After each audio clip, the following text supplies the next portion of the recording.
Love is spiritual, not natural. You ever think about that?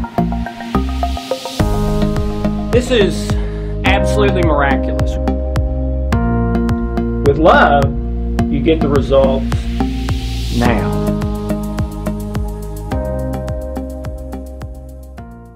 Hi, I'm Dr. Alex Loyd. Welcome to Deep Water. I would entitle what I want to talk for a few minutes today, worth and value. How do you determine what has worth and value in your life? And what do you do about those things that you decide are valuable as opposed to things that you decide are not valuable? And what is the criteria that you make those judgments on? Okay? And most importantly, how do you determine your worth and value? Because whatever you believe about your worth and value is what you'll think, what you'll feel, how you will act, and very possibly how others will treat you and you will do in the world. All right?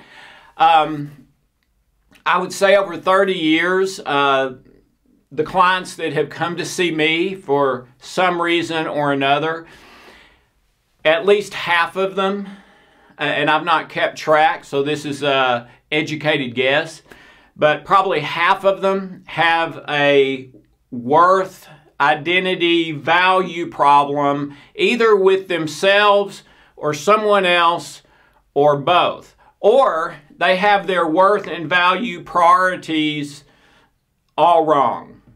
Okay? So I want to discuss that today, how to identify when your worth and value are incorrect as opposed to just not feeling good but being accurate and truthful. And there is a difference in those two. Martin Luther King said that if a person has not found something that they're willing to die for, they're not willing to live. They're not fit to live. They're not fit to live. I believe there's a lot of truth in that. And what that means is if you've not found something of such great worth and value that you would die for it, or you would die for that person or that cause, then you really have, my interpretation, you have too much junk inside of you and you haven't really learned how to live life yet the way it's supposed to be lived. And you almost certainly feel that something's missing, something's wrong, something's just out of reach. There's a glass ceiling, something. Well, today I want to explore that and see how do we get programmed for value and worth, both in ourselves, others, and other things. How do we get programmed, and is there a way to change that? Okay? Here's the basic premise for what I wanted to talk about for just a minute today. Your beliefs are everything. You always do what you believe, 100% of the time. You never do what you don't believe you should do, 100%. All right? And more of my clients over the years have gotten angry at me about this than anything else, by far. All right? And here's kind of how it'll go. I'll be working with, let's say, an alcoholic who's addicted and who wants to get clean. All right? And so they're talking to me and we're trying to figure that out. And I say to my client after we get to know each other a little bit, well, it's very simple. You drink because you believe you should drink. And about then is when they get mad. All right? And sometimes they'd even yell or scream, get up out of the chair and pace around with the vein in their neck or forehead sticking out, you know, really angry. Some of them you could tell that they were trying not to act angry, but inside they were just furious, all right? And then they'd say something like, "You've got to be crazy, Doc. I mean, I hate that I'm an alcoholic. I hate drinking. That's why I'm here. I've been trying to quit for years. I've done inpatient, outpatient. You think I would have spent all that money if I wanted to keep drinking? You're out of your mind. There's no way I want to drink." And then I would usually respond, "You're 100% wrong. If you did not want to drink, you would not be drinking. Never would have taken the first drink, never would have taken the last drink, if you did not have a belief that you should do that." All right? And now, usually, they're sitting down, but still, you know, I'll give this guy a couple more minutes, but if this doesn't start making sense, I'm out of here. All right? And I would just share with them how we have multiple beliefs. You can have multiple beliefs about the exact same thing. All right? I don't have any doubt that that client has a belief that he should not drink, has a belief that he does not want to drink, has a belief not to drink today, has a belief not to drink tomorrow, has a belief that drink has ruined or damaged his life, etc., etc. Okay? May have 20, 30, 40 beliefs similar to that. But he also has a belief that I should start that tomorrow or the next day. Yeah, I shouldn't be drinking, but I really need it tonight. So I'm going to go ahead and drink, and it'll be fine. I mean, I've got a lot of years left, and I've been at this for years. It'll be fine. I'll quit. I just need to kind of zone out for a while tonight. I had a rough day. I had a hard day. Okay, you get the idea now, right? That guy may have 100 different beliefs consciously about drinking, both that he should and beliefs that he shouldn't, and he may have way more than 100 in his unconscious and passed down from his ancestry.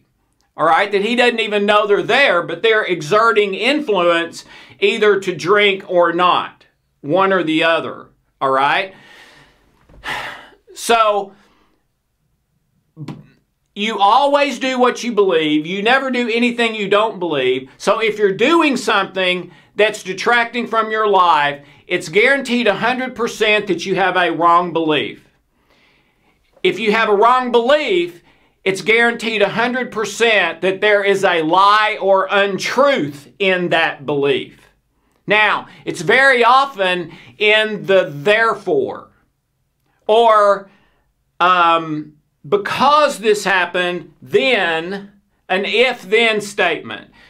If this happened, then, it's very often the then, not the if. I'll give you an example. When I was 12 or 13, my dad basically beat me up. It was a Saturday morning. I was about 12 years old. He wanted me to work in the garden. I already had something else planned. He started hitting me over and over and over with his open hand, head, face, upper torso, all over, knocked me down, cut my leg. I was bleeding, cut my knee, landed on some gravel or something. And while he was hitting me over and over and over, probably about a minute and a half total, seemed like a month and a half, he was saying, "Alex, you're never going to amount to anything. Alex, you're never going to amount to anything." Okay? He never did anything like that before, never did anything like that after. At one event, lasted about a minute and a half. It ruled the next 15 years of my life.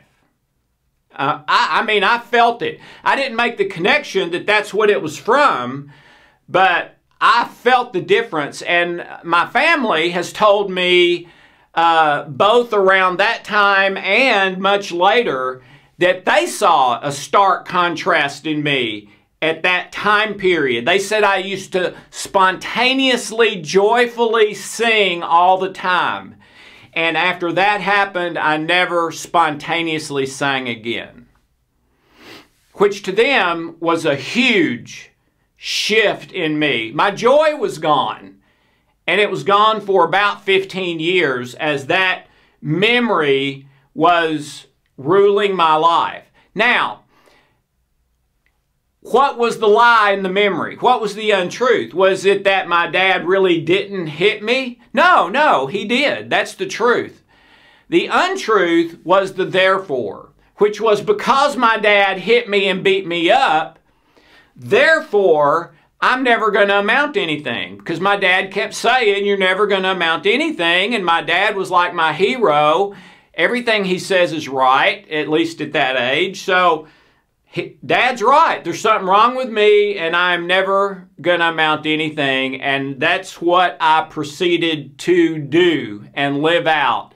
Screw up after screw up. Failure after failure. Misstep after misstep. Intentional sin. Intentional doing things that I believed were wrong for the rush or the feeling or to escape or whatever. A whole lot of internal fantasy and what I would call vain imagination, all right? But my whole life changed on that one thing because as soon as that happened, it changed a belief in me that I was of great value and worth to now I'm of next to no value and worth. Because my own dad beats me up and says I'm never going to amount to anything. And I thought he was done with me in his life at that point. That wasn't true, of course. And years later, he didn't apologize at the time, but years later he did and said, I didn't even hardly remember that. That had nothing to do with you. That was about me and a heart condition I just found out I had, which was true, but I didn't know that when it happened at the time. So, yeah, I still had a belief in me, I think, that I had value and worth, but now I had this monster belief. See, how big that belief is determined by how much adrenaline was released at the time. That's the main way. Well, that's massive adrenaline. I may have had more adrenaline released during that minute and a half than any other minute and a half my entire life, okay? So that memory is prioritized way up here. So even though I have conflicting memories, they're prioritized way down here that say I do have value and worth. So until something happens with this wrong belief, I'm in trouble. And I was for 15 years. Okay, so about any issue you're having a problem, you have to have a wrong belief. And in every wrong belief is an untruth or a lie. The untruth is almost always the therefore or then. Because my dad beat me up and said I was never going to amount to anything, therefore, I'm never going to amount to anything. Well, it is true my dad beat me up and said that. It was never true that I was never going to amount to anything because my dad didn't said that. In fact, he even said that later. It had nothing to do with me. It was something in him snapped because he was afraid related to a bad health diagnosis he had just gotten. All right? So it was never about me, but even so, it created a new belief in me, a very destructive value and worth belief about myself that was way more powerful than the positive value and worth beliefs I had from my parents loving me and getting positive feedback from people and some things from church, some things from school that were good, okay? Yeah, I had those too, but this one up here with my dad, if you put them on scales, that one tipped the scales way down. Plus, I had a number of others. Going to school and almost failing every class, being short and fat, called chunky, made fun of for my weight and appearance, things like that, all right? So, yeah, I had both positive and negative value and worth, but even if you have 50 negative worth things and 50 positive worth things, it is almost guaranteed the negative worth are going to win, because those are the ones prioritized by your survival instinct. Those have much more adrenaline released than the positive things and affirmations that happen, okay? So you really can't just say, okay, I'm going to leave those negative beliefs intact and just play to the positive beliefs. No, no, no. If those negative ones have not been resolved, they're going to contaminate the positive ones inside you, just like a computer virus does in a computer.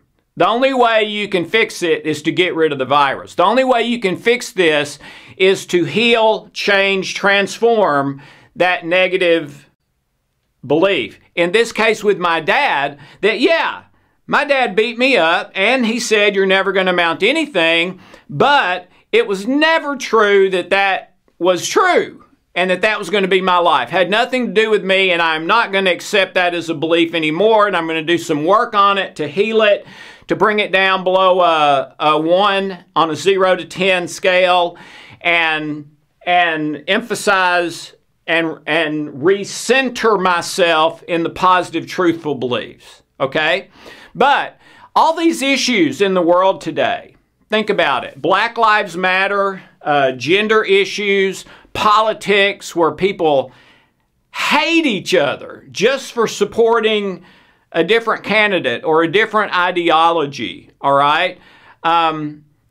Every one of those different points of view come from a belief, okay? And some of this is common sense. It's not a mystery why, if a child is raised Muslim, the chances are, as an adult, they're going to be a Muslim. If someone is raised Baptist, chances are when they grow up, they're going to be Baptist, or at least Christian. Chances are, if you're raised atheist, you have a way more odds that you're going to be an atheist than someone who was raised to believe in God or spiritual reality. All right? If you believe that there's a spiritual reality, but there's no God, there's a good chance you were raised, or you've studied a lot, or talked to people who have that view. Okay?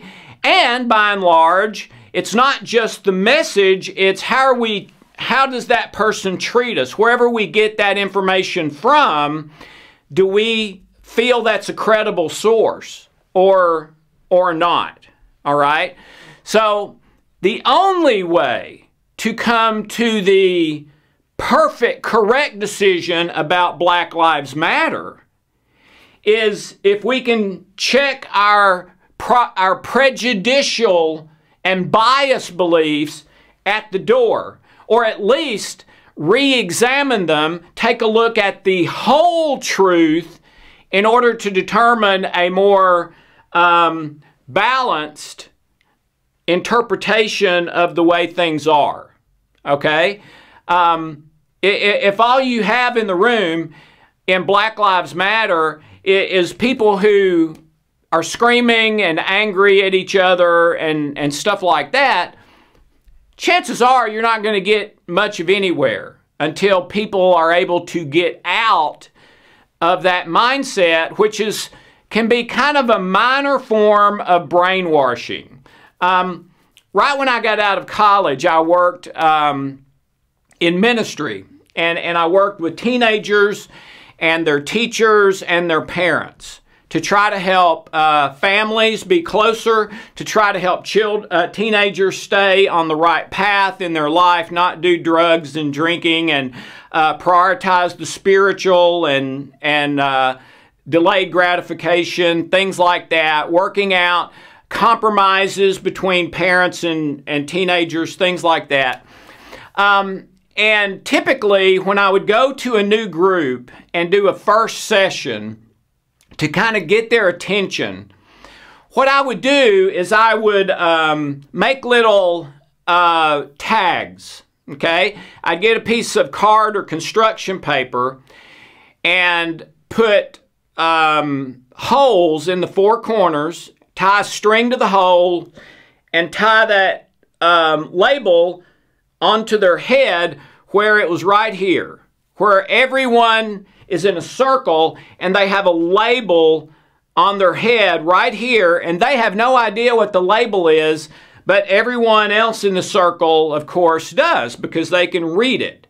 And some of the labels are positive, some are negative, some are neutral in the exercise. Some might be, I am very rich. One might be, I am extremely attractive. One might be, I'm a great athlete. One might be, I'm a nerd. One might be, I'm very shy and really don't like to socialize much. One might be, I'm a liar. I'm a chronic liar, etc., etc., okay? And they were supposed to have a conversation for about 30 minutes where they address another person in the circle, but they address them on the basis of their label. So if the person is a liar, they treat them and speak to them like a liar. All right? If the person's very attractive, they treat them and speak to them like they're very attractive, maybe flirting a little bit, you know. If they're very wealthy, they treat them, you know, maybe be real nice and they'll give me something, or give me a job, or give me a car, or whatever, all right? And every time I ever did that experiment, it was just so illuminating for everyone who took part in it. And after it was over, we would debrief and see if they had figured out what was on their own ID. Some would, some wouldn't. But the interesting thing to me is that after 30 minutes of that, just 30 minutes in a totally safe, comfortable environment, the ones who were treated differently or negatively because they had a negative label had very negative feelings about themselves. And I don't mean simulated negative feelings just in the context of the exercise. I mean now real negative feelings about themselves that they still had when I walked out that door. And I had to do some counseling and therapy and stuff on a number of kids and parents who couldn't shake that experience and just the way they were treated for 30 minutes. And in 30 minutes, several of them would have a new, negative, usually, belief about themselves that they had a hard time shaking, to the degree that I quit doing that experiment. I quit doing that.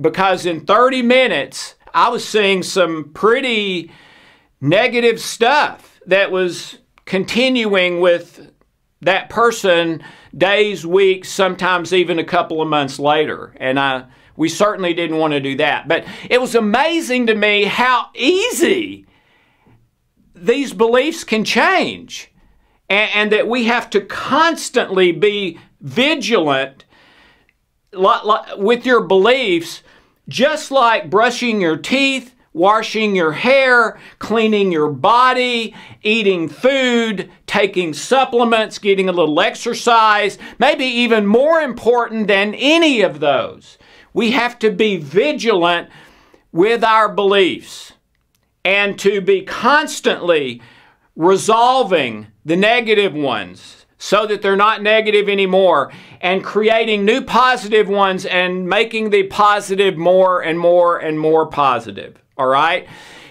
And to do that, it means we have to give value and worth to the right things and take value and worth away from the things that are lies, untruths, fear-based, selfishness-based, etc. Okay? And so it all comes down to your beliefs and the belief about your value and worth, and what you value and put worth on is absolutely critical to every area of your life, every relationship, every day, every hour, everything.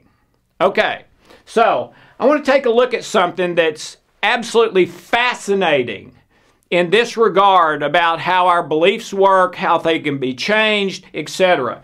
In 1971, Professor Philip Zimbardo of Stanford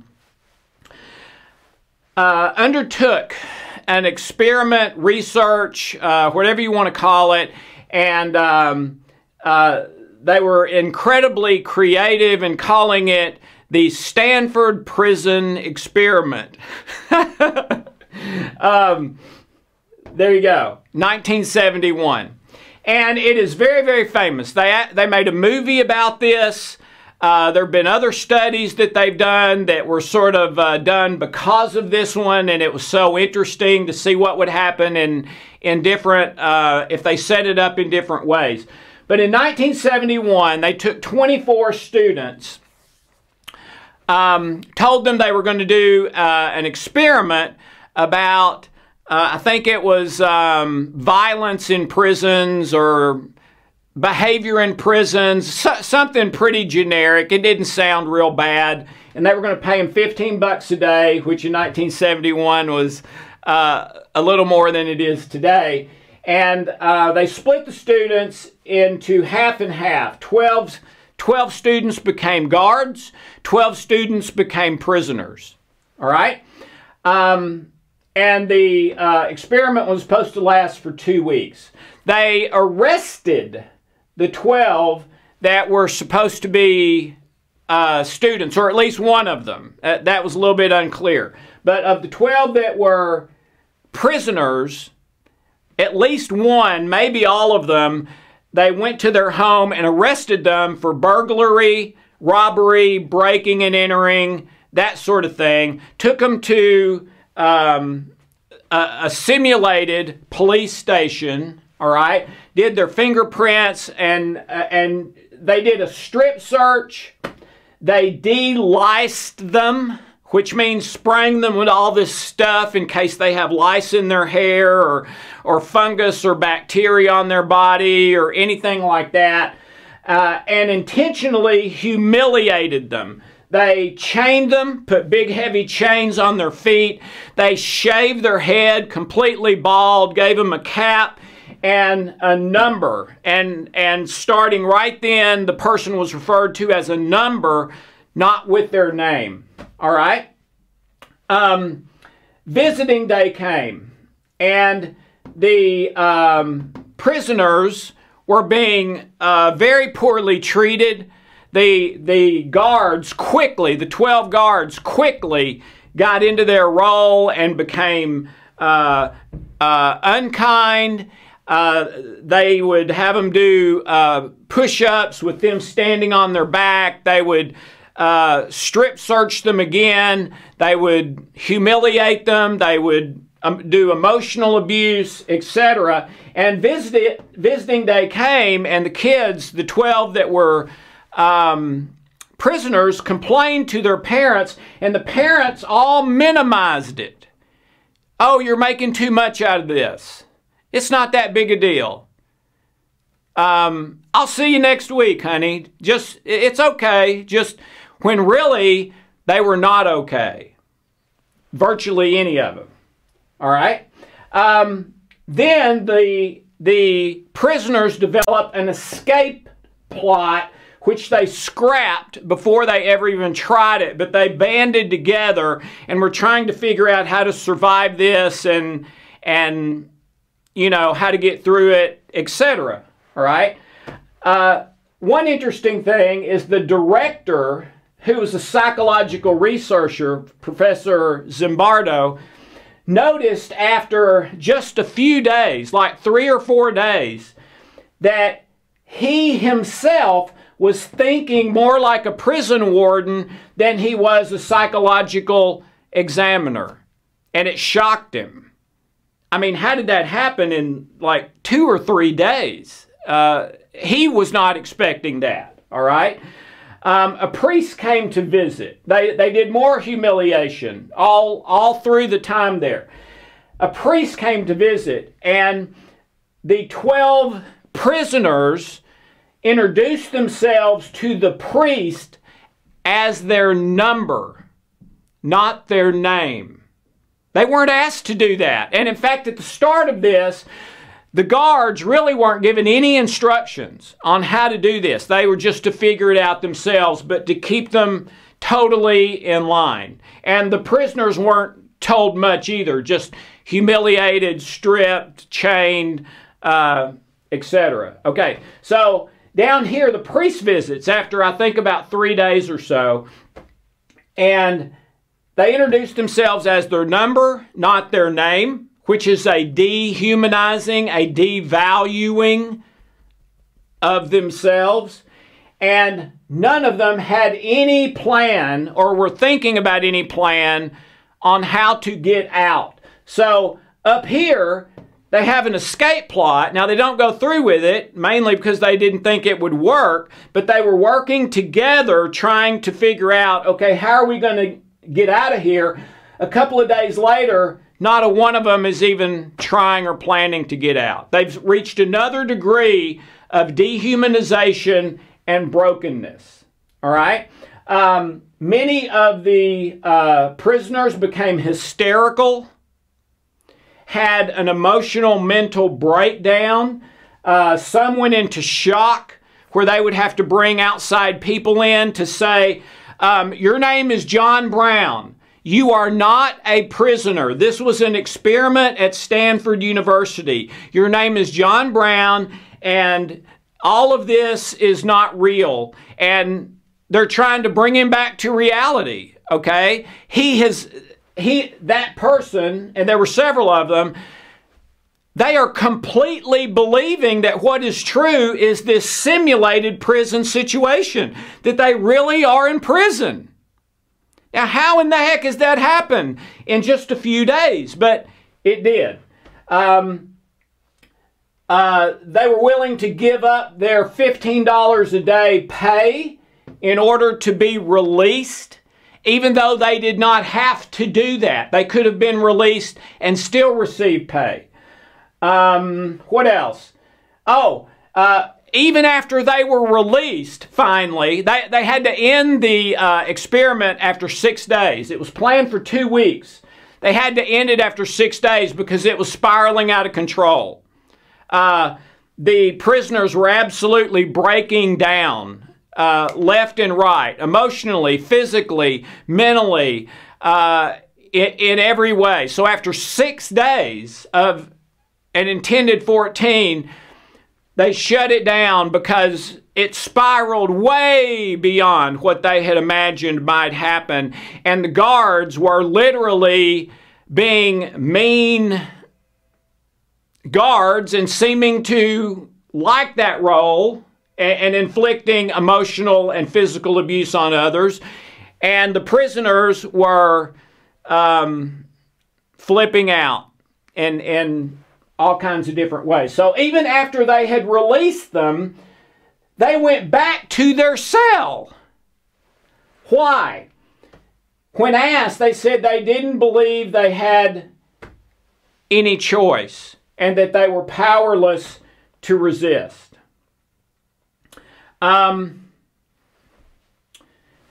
They're coping. They identified several different coping styles of the prisoners. Number one, rebelled. That was primarily at first. That did not happen toward the end when they were completely broken and compliant. But number one was rebellion. Number two, breaking down. I think there were a couple of instances where they did that on purpose as an act. And then a number of others, much more, where it was not an act. They were really having a mental, emotional breakdown. All right? Number three, psychosomatic illness. with a rash all over the body or some other physical or mental type ailment that would rise to the degree of a diagnosis, okay? Psychosomatic illnesses. And the last one, which was the one basically all of them got to in a matter of 6 days, was just be good and hope for the best, 100% compliance, okay? And when they got to this one, their internal value and worth in virtually every one of the prisoners was way below where it had been when they started, okay? The premise of the study, I should have shared this at the first, from Professor Zimbardo. What happens when good people are put into a bad place? And for our purposes, I would say, what happens when good people are indoctrinated with bad things, whether from circumstances or from other people, okay? In the end, there was no prisoner unity at all. The guards took total control. The one rebellion toward the end was prisoner 416. And prisoner 416, toward the end, went on a hunger strike in order to try to force them to let him go. All right? And what was interesting is that the other prisoners, when this happened, were interviewed, and they viewed prisoner 416 as a troublemaker for doing this. And then the other prisoners were offered an opportunity to participate in an act of compassion, love, etc. If they would give up their blanket, the guards would let prisoner 416 go. Okay? And they all knew he was imprisoned. He should not have been kept in prison in that situation. All right? The prisoners refused to give up their blanket. They chose their blanket over their friend because they had been broken to the point that it was totally just about self-survival. Okay? Can't care or trust anyone else. They were no longer cooperating with each other. There was no unity. They were starting to see their comrades even as the enemy. If they cause trouble, which might get me in trouble or make things worse on us or something. Okay? So the experiment was called off in 6 days out of it being out of control and doing much more harm than they had ever imagined. Another interesting thing is they interviewed them 2 months later after they were released from the experiment. Number 416, same one up here with the hunger strike, the only one that kind of resisted toward the end. 416, when he was interviewed 2 months later, he said, "I was and I still am." Number 416.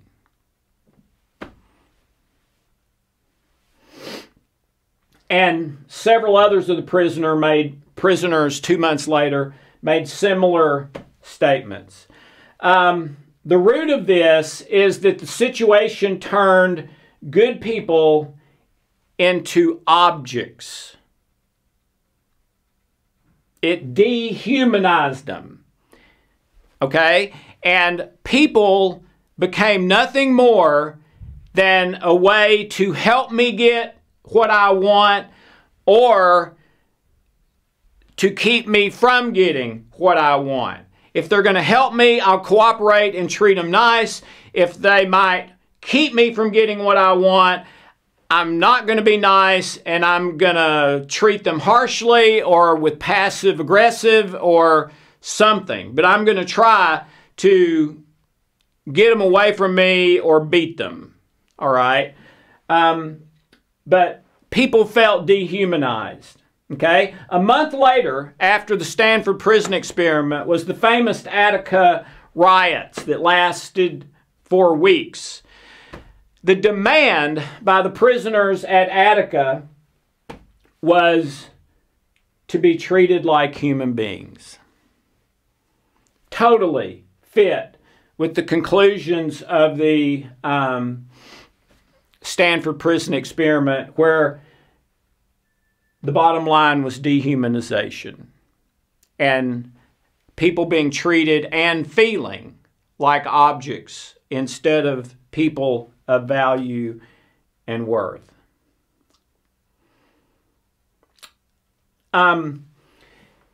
Alfred Hitchcock who's one of the most famous horror film directors in history, especially American history. I really like several of his films. Check him out if you hadn't seen him. But Hitchcock wrote a lot of murder mysteries, and he had a quote that under the right circumstances, anyone is guilty of murder. And to me, it's sort of a parallel to the Les Mis story, which is one of my favorite stories, where the guy steals a loaf of bread because his sister's kid is starving to death. He's put in prison, and he becomes dehumanized himself, and a good, kind, loving man becomes almost like an animal, and in Les Mis goes more at times by his number, I don't remember what that was in Les Mis, than his own name. All right? Same thing. And I believe, the reason I'm sharing this is I believe all of us in our day-to-day lives are in a something experiment. I'm in the Loyd family experiment that started in a little 5,000 person town in East Tennessee with my mom and dad and the friends I had then. Some of them were good, some of them were not. Had a couple of friends at school, some made fun of me at school.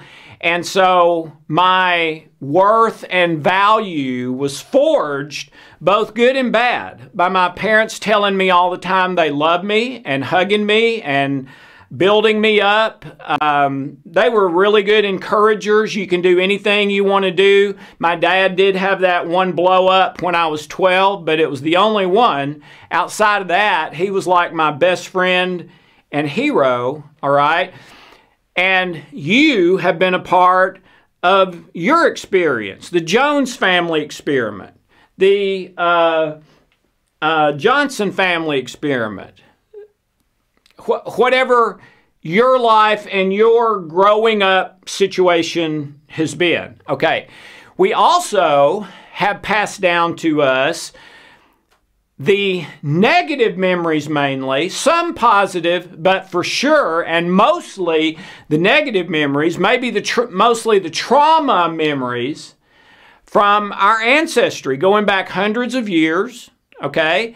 You have the memories from early in life, the first few years, which are largely unconscious, which means you don't know what they are, but a lot of those could be negative popsicle type memories where even though no one did anything wrong, it's really in me like a trauma because of the age I was at when it happened. I was in delta theta brainwave state and I couldn't reason in logic. So it just got directly programmed as a trauma when really it was me throwing a temper tantrum over my mom not buying me a Coca-Cola when we went into the grocery store. Well, that's really not a life trauma, according to the DSM book, right? But that can absolutely be the life trauma that ruins someone's whole life. And I've had multiple clients who have said that about their own life and memories like that. Okay? All right.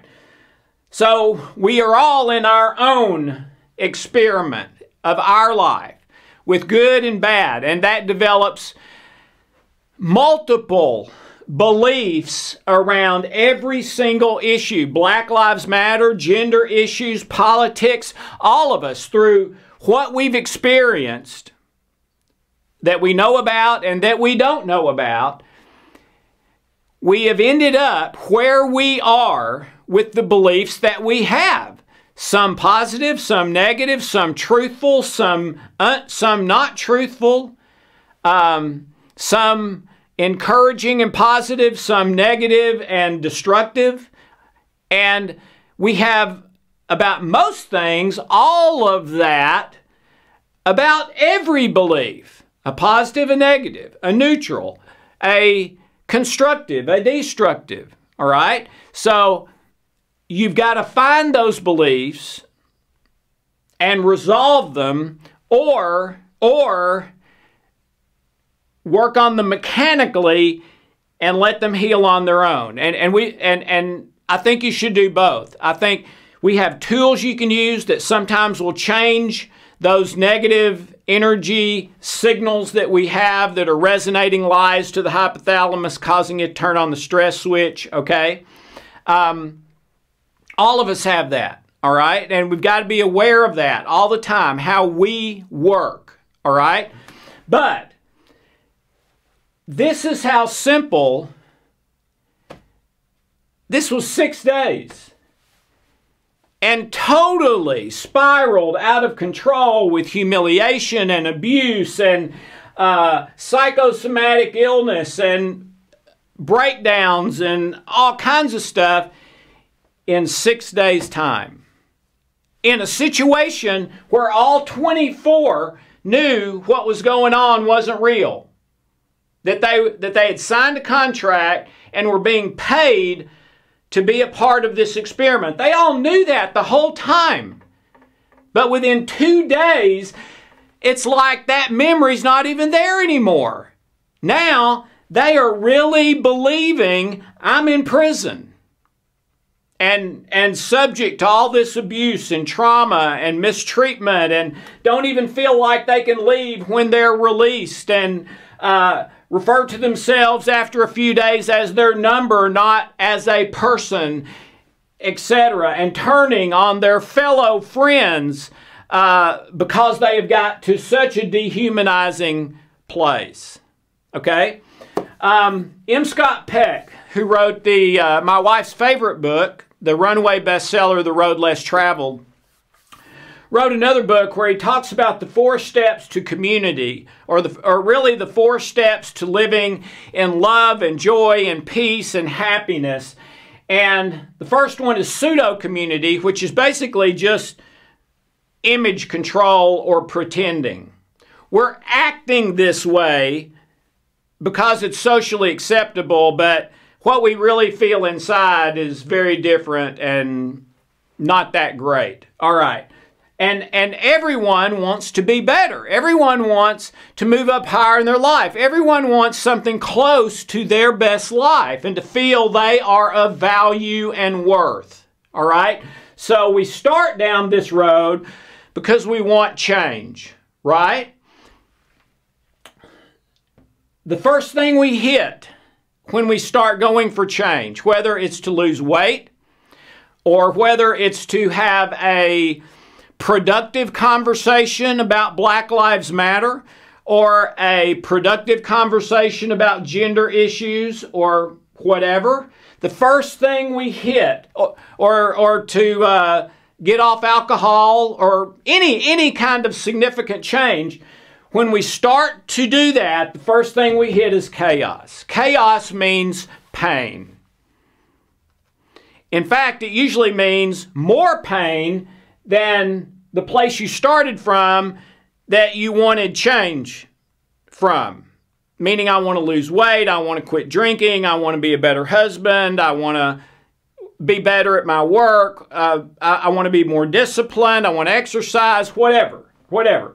You hit pain, and according to Dr. Peck, 90% of people, when they hit pain, they turn back. Which means you have not changed the wrong belief that's causing the problem in your life. And it's always a wrong belief causing the problem. Now, I'm not saying there's not something else causing a problem too.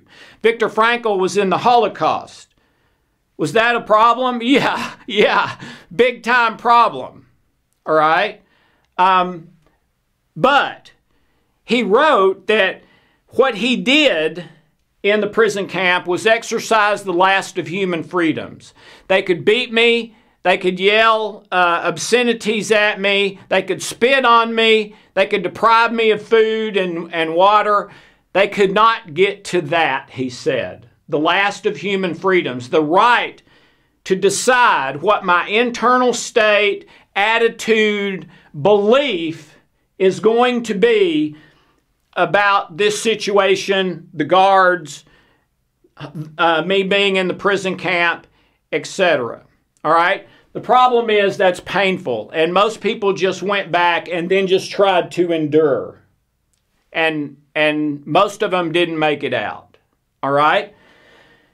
Dr. Frankl didn't do that. He didn't just go in the fetal position and try to endure.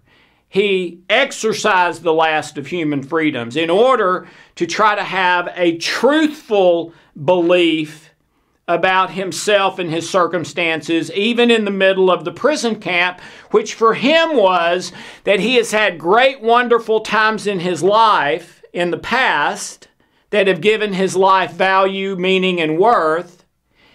And he believed there was every possibility that he might live through this. And if he does, he wants to write a book and help people the rest of his life that are going through pain in their lives. Okay? And so that's the belief that he constructed, that he built, that he looked at all of the possible beliefs, competing even, and decided this one is the truth, the most true, and love-based. And that's what he did, and it's why he said he survived and then did spend the rest of his life helping people. The 4 steps, emptiness, and the last one is community, love, joy, peace, freedom from the law, etc. Okay. Another extreme example of this. Jim Jones and the Jamestown Massacre. Over 900 followers of Jim Jones willingly drank the arsenic-laced Kool-Aid and committed suicide. Okay?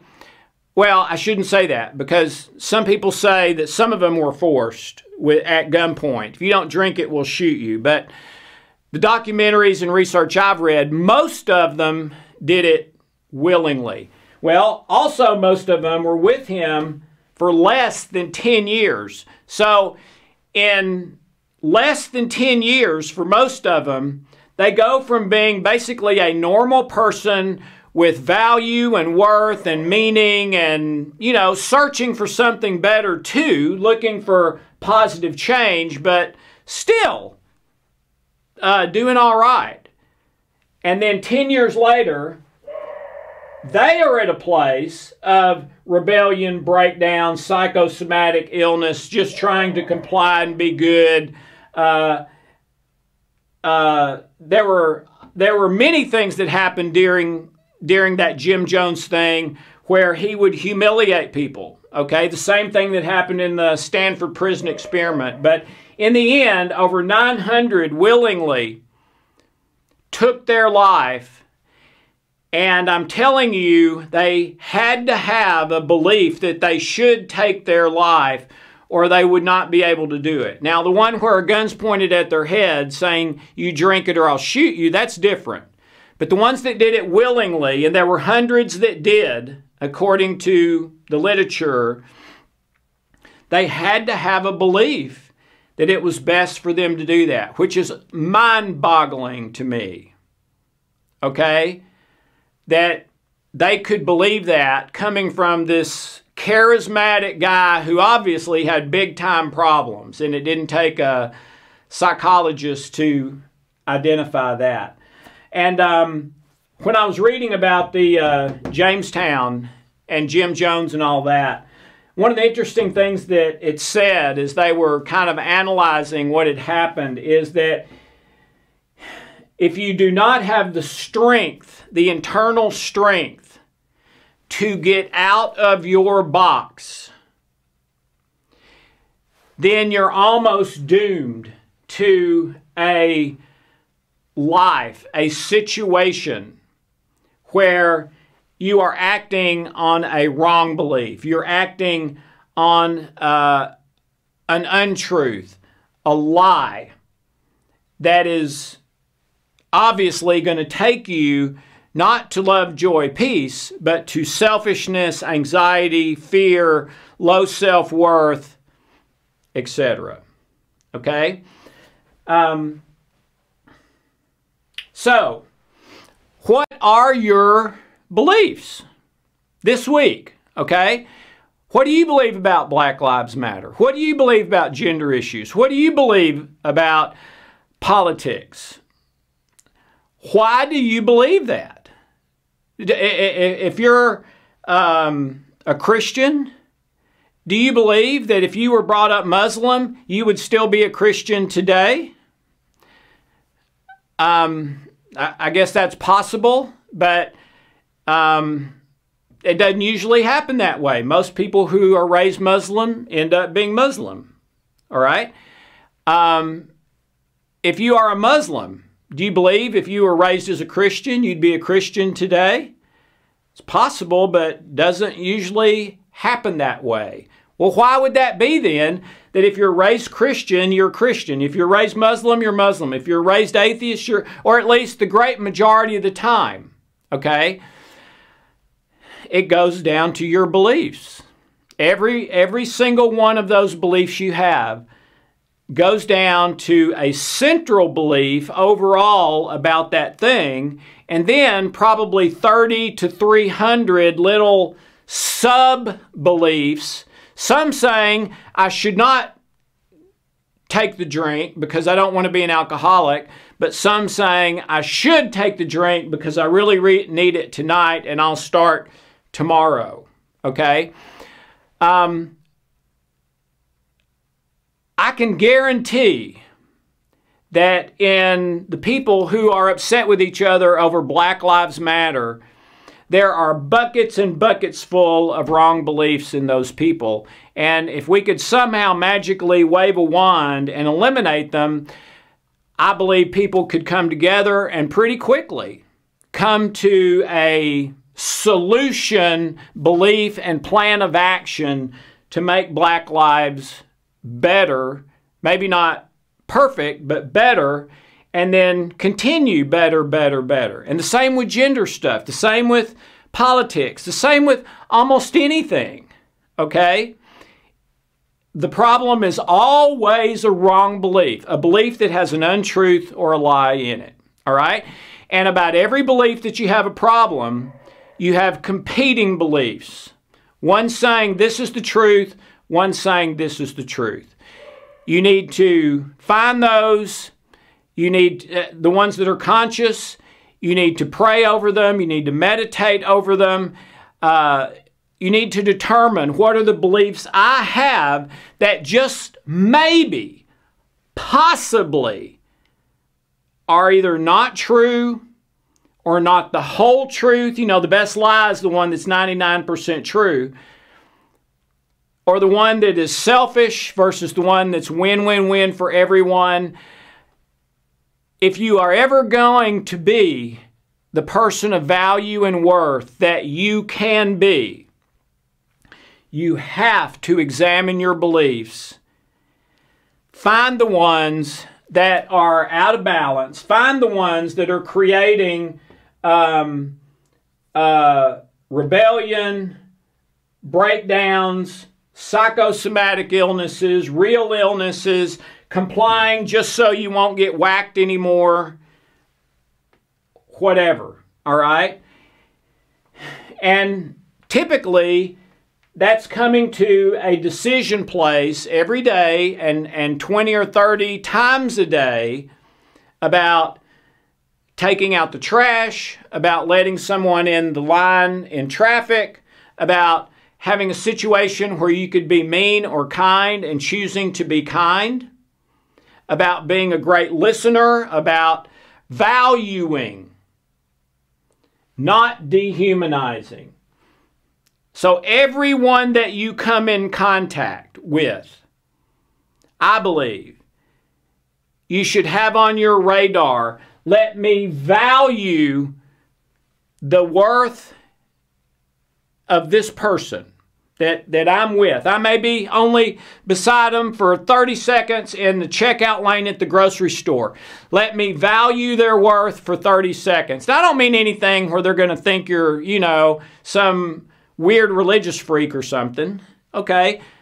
Man, a kind word with a authentic smile can do more for someone than just about anything I know.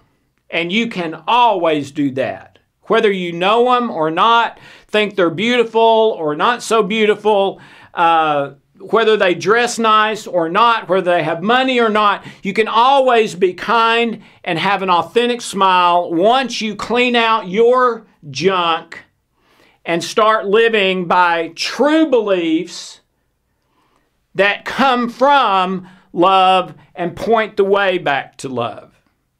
All right? Okay. So this week, I would highly recommend take a look at something in your life that's not going great. Identify an overall belief you have about that. Rate it 0 to 10 or minus 10 to plus 10, however you want to do that. All right? And then determine all of the sub-beliefs you have related to that main belief. Like I have a main belief that I should quit drinking alcohol because it's ruining my marriage. I'm not an alcoholic. I'm just using this as an example. But because it's messing up my marriage, costing a lot of money, I don't feel as good. It can cause health problems down the road. Okay, that's the kind of the central. But then I've got one out here that says, yeah, and I'll do all that, but I really need it today. So I'm going to go ahead and do it tonight. I'll start this later.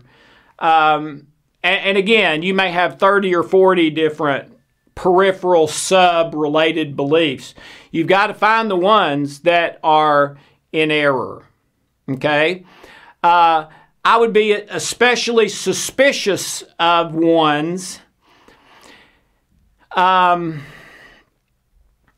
tend to have a very extreme belief that you have never really searched out yourself. You have only accepted what parents and friends and teachers and ministers and other people have said. It is almost impossible to have an authentic value, meaning, identity, worth, belief that is correct that you have never searched out yourself. It's almost impossible, okay? So if there's an area where there's a problem, you got to search that out and find the whole truth.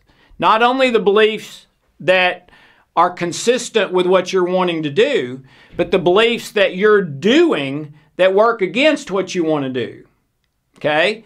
Ancient manuscript, the Apostle Paul. What I want to do is not what I do. What I do is what I don't want to do, and I do it over and over and over.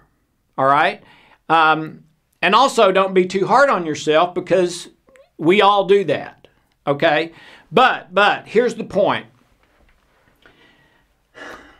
Your beliefs determine almost everything in your life. How you feel internally. By the way, what is a belief? It's your internal feelings, emotions, and thoughts about something, some area, religion, God, sexist issues, racial issues, political issues, something in your own family, something just between you and another person. It's your internal feelings and thoughts and emotions. from your ancestry, from your unconscious, from your subconscious, from your conscious, from the first few years of your life, for impressions you got as a fetus. I mean, all of it goes into the same barrel, all right? And you may not be able to identify the event or person where this issue started, but you do know what you're feeling and thinking, okay? Well, follow the feelings and thoughts back to earlier times in your life, other people in your life, and find the beliefs like the one with my dad where he said you're never going to amount to anything, where you're believing a lie and you have to resolve that lie and start believing the truth. So I would take stock of that this week in the major areas of your life: work, relationship, health, hobbies, fun time, leisure time, the future, the past, the present, God, no God, every significant thing you can think of, okay? Take a temperature. Where is that belief for you on the positive to negative scale, -10 to +10, all right? And what are the competing beliefs? One that says this is the truth, one that says this is the truth, okay? Find the untruth, find the lie, and change it to the truth. You can do that by praying and meditating over it every day. Don't try to change it with left brain logic. Just pray and meditate over it every day, looking at all of the beliefs around a certain thing until a day comes where you look at that page and you discover yourself believing something different. Don't try to do that. Just pray and ask for it, and the day will come when it happens, all right? Keep going until that happens. And then redo all the numbers. Okay, this was a +2, now it's a +6. This was a -7, now it's a -2. And keep tracking it until all the negatives are not negative anymore, and the positives are all above +3, and then above +7. Okay? Positive, then +3, then +7, and keep them there. And it's all about what you believe. Okay? So, the first place I would start this week, what do you believe about you as a person? Are you a good person, not a good person?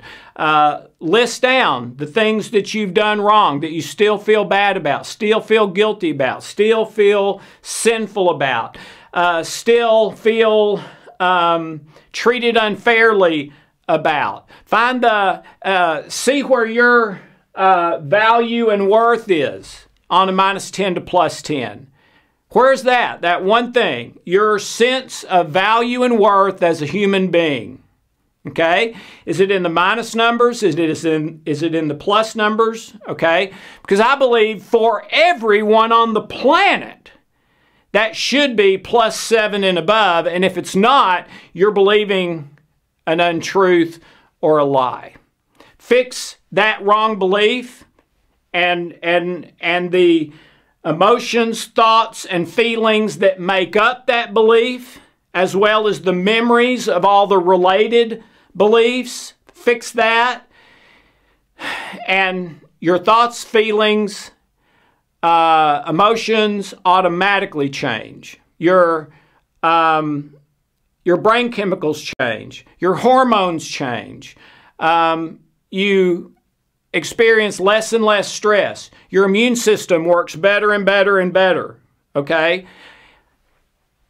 And all related to believing the truth and acting on it, or believing a lie and acting on that. Okay? All right? Okay, so check that out.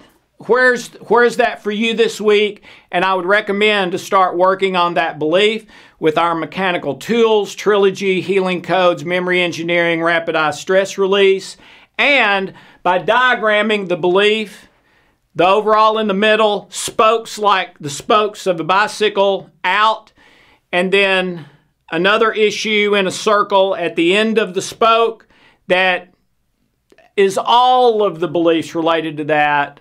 Positive, negative, competing beliefs.